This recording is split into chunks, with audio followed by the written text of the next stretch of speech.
Hey everyone, this is a tutorial series I'm going to be starting, and it's for 2D platformers. I'm going to be showing off how to make the character controller, which is what you're seeing right now, moving around on the screen, and I'm also going to be showing off gameplay elements, which are the enemies and these platforms that make you move when you stand on them, and of course there's going to be an art tutorial as well. These are just placeholder for now. I haven't really started that much on the art. This is going to be a multi-part series with a advanced version for the character and a basic version which has a little bit more stability issues than you're seeing right now. I know the platforms are able to push the character into places they shouldn't be, but that can be fixed with a few tweaks of the hitboxes. But anyway, depending on what version you're watching, it's going to be pretty easy or it's going to be intermediate. So which one you're watching, have a nice rest of your day. Hey y'all, so this is the basic movement tutorial for the 2D character controller. This is probably the first part of a 3-part series. This is the easy version of the movement. So to get started, I just have this basic platforming landscape that's pretty flat, and this is for the visuals later, but it's just a cube that we have here. It's lined up with the platforming environment. So what we're going to start off with is just a microchip. Gonna snap it to the side by holding L1, and then we're going to press X to place it. Then we can open the microchip by holding down L1 and X. And then from here, what we're going to do is we want to make it so it snaps to this plane.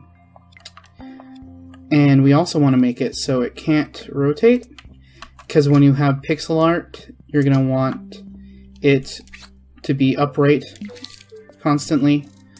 So that's pretty easy to do.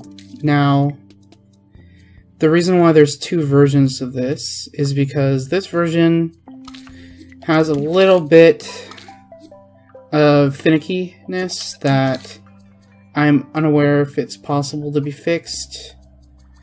And that's basically, it shakes a bit. It doesn't really mess with the controls all too much, but it would make your art shake violently, and you'll be able to see that in a little bit here. So what we're going to do is we're going to grab a gyroscope, place that down, and we're going to grab a follower and place that down. Alongside the follower, we're going to want a tag, and we're going to put this in the center of our world.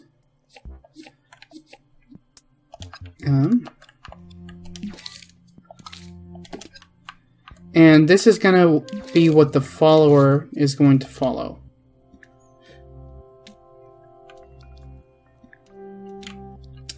And we're just going to name this tag center. And then from here, what we're going to do is, just to demonstrate this next part efficiently, I'm going to turn on the floor in guides. And this is going to show you the X and Z lines, and Y is up and down. Z is forward and backward, and X is left and right. So, in the follower, we're going to open up the tweak settings, and you may know that we only want it to snap to this layer. We don't want it to go directly onto the tag. We just want it to snap into the same Z position as the tag. So what we can do here is we can set the strength and dampening all the way to the max and turn up the speed as much as possible, and then use the center tag for the name. And then the second page of the tweak menu is strength and dampening. This is what allows you to control how strong it is in each and every direction. So from here, what we're going to want to do is, if you have a particularly big level, you're probably going to want to pump up the max distance slider. And then you want to get rid of the strength and dampening in the X and Y, because we don't want it to move in the X and Y. And I believe also in the follower direction. So now it should snap to where the tag is. Here you can see the shaking a bit already. Again, that I'm not entirely sure if it's avoidable at all. But from what I can tell, the best way to lessen it is to give it a little bit more control. I mean, give it a little bit less control. So lower the dampening and lower the strength. But that's going to make it so it's possible if it jumps and it dings off, it could go to the side a little bit and mess up how your graphics look. And now we're going to open up the gyroscope, and we want to set it to align all axes. This way it can't rotate on the Y or the X or any other way. So this way it's going to be this position constantly. So we're going to pump up the strength and the dampening again. Let's do about 90%. The speed you're going to want to crank up a lot. And now we should have it just resting, but if you move it a bit, it can end up shaking like that. One thing we need to do to compensate for the shaking is, instead of a camera directly on the player, we're going to have to build a camera rig. And this camera rig is going to be really, really easy to make, so we might as well get that out of the way first. But first we're going to put down a tag on the player, and we're just going to name this player.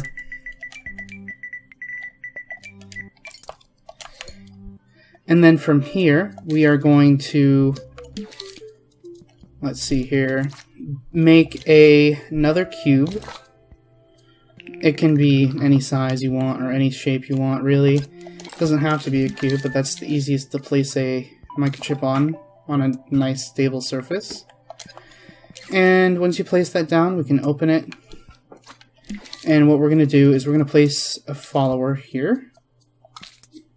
And we are going to set it to the maximum speed.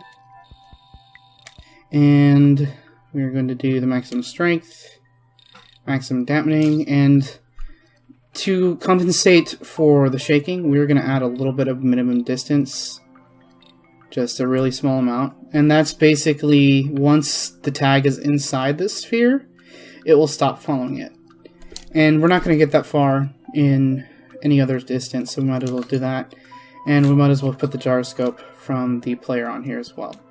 And to copy gadgets, you just do L1 and R2, if you didn't know that already. So now this cube will follow the player one-to-one, but first we're going to want to make it invisible and non-collidable, and to do that you can go ahead and open up the tweak menu. Let me turn off preview invisibility so I can get it back here, and go to physical properties, which looks like a, I think it's called Merlin's Cradle, something like that. It's basically the physics toy where you hit a ball against the line of balls. And from this menu, you can turn off movable, visible, and collidable, and it won't move from any external forces. It won't be visible to the eye, and it won't collide with anything. That way we're just moving it around with the follower and nothing else. And we're going to, of course, set the follower to the player tag. So that's just going to put the cube on the player. And we're going to put down a camera. And the main focus of this camera is going to be this cube. And we're probably going to want to narrow the FOV and then zoom out even more, because it gives a nice isometric feel, and that's how most 2D graphics are going to look. You can make this as intense as you want, but I like that. So now it's going to be a little bit more, it's going to be smoother than if we had put just the camera on the player. Alright, now that the camera is taken care of, we are going to work with the movement. So the movement is fairly simple. What you're going to want is a mover, and you want to go into the sensor's input and grab a controller sensor as well. And then with this controller sensor, you can go ahead and delete the exit. So we're going to open up this controller sensor. Again, that's L1 and square to open the tweak menu, and we're going to go to the second page. And we're going to want to get the left stick values. So what we're going to do is go into the logic and processing section and grab a splitter. And then take the left stick and plug it into this splitter. And then we can take the left and right values and plug it into the forward speed of the mover. And then we're going to press the mover, and we can see that the base speed is 5, and the movement strength is 5, and the overall dampening is 5. You're probably going to want to play with this stuff, but let's see here. You probably don't want Y dampening, because that's up and down. And from here, it should be able to move left and right. If it's... there we go. Yep. Oh. Looks like it's not wanting to, that gyroscope isn't as strong as I thought it would be. So we can turn that up even more. Like a lot more. Alright. Come on. There we go. There we go. As you can see, the gyroscope isn't perfect for keeping it upright.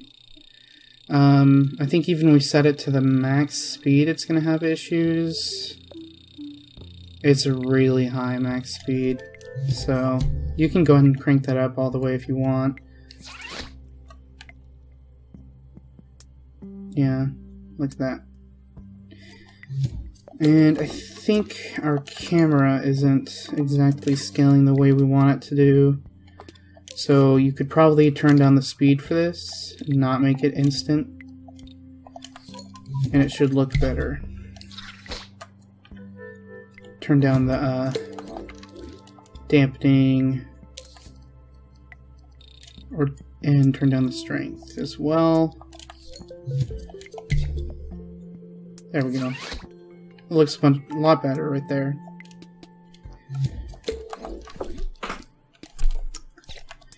Alright, and then from here, what we can do is you can play with this more, like give it more dampening so it's less floaty, or you could, let's see here, start with jump mechanics. So, jump mechanics are fairly simple, and to get that done, all we need is another mover. And we are going to make that mover, instead of pointing right, so you can select it with X, and we are going to grid snap the arrow by grabbing it and pointing it up. That way it will go up when we jump instead of right. And then from here, this is probably the most complicated part, is to make a nice looking jump. So we're going to get another microchip, and we're going to place this mover in there.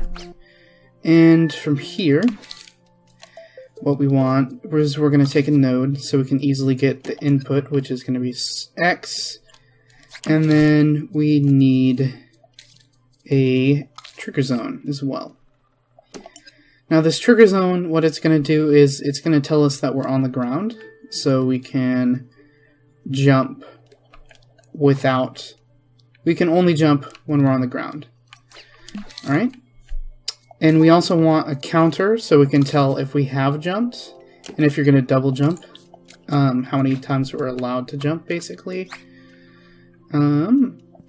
So now from here, what we want is to hook up this trigger zone detected to the reset, and we are going to modify the trigger zone so it will detect labels.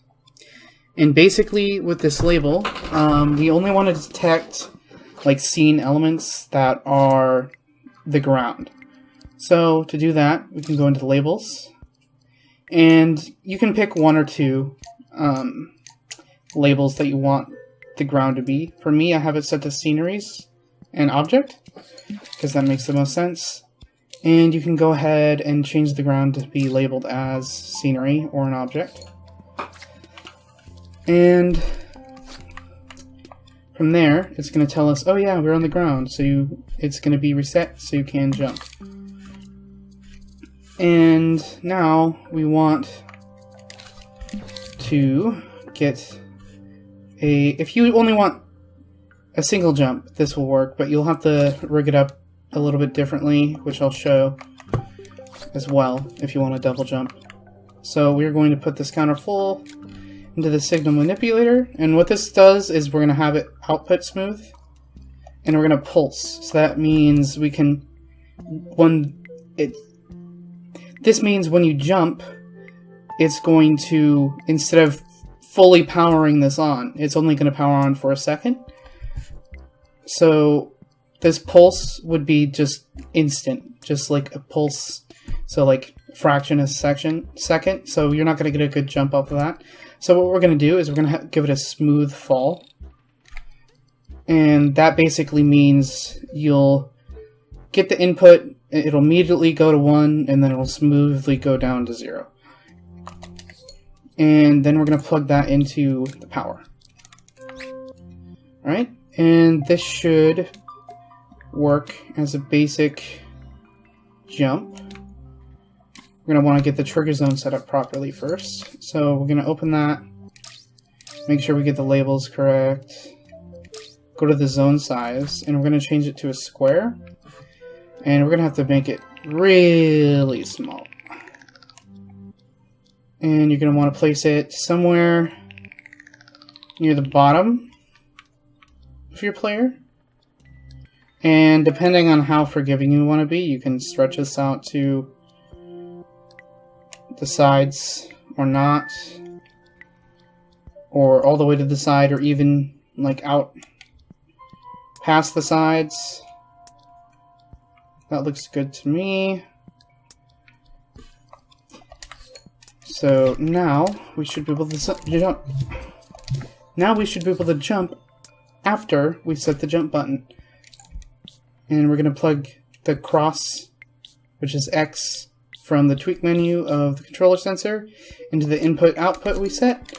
And one last thing, just to make this revealed to you guys, you can tweak nodes, and you can set a custom icon, and you can set a name. So we're going to do jump for this guy. Alright.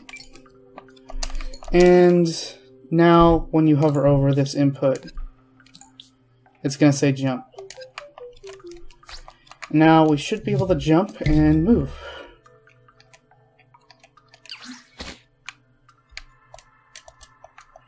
Okay, we're not getting any response. That's probably because this mover is dampening, maybe. We're not dampening enough. Yeah, we probably don't want any dampening on this. And what is happening here? Dampening, yeah. We only want dampen the left and right. Alright.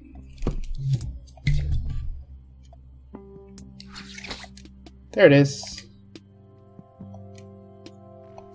And now we have the basic jump. And we probably want to turn up the speed a bit. Maybe like 15 meters a second. If this doesn't work, we'll turn up the strength. Yeah, we're going to turn up the strength of that.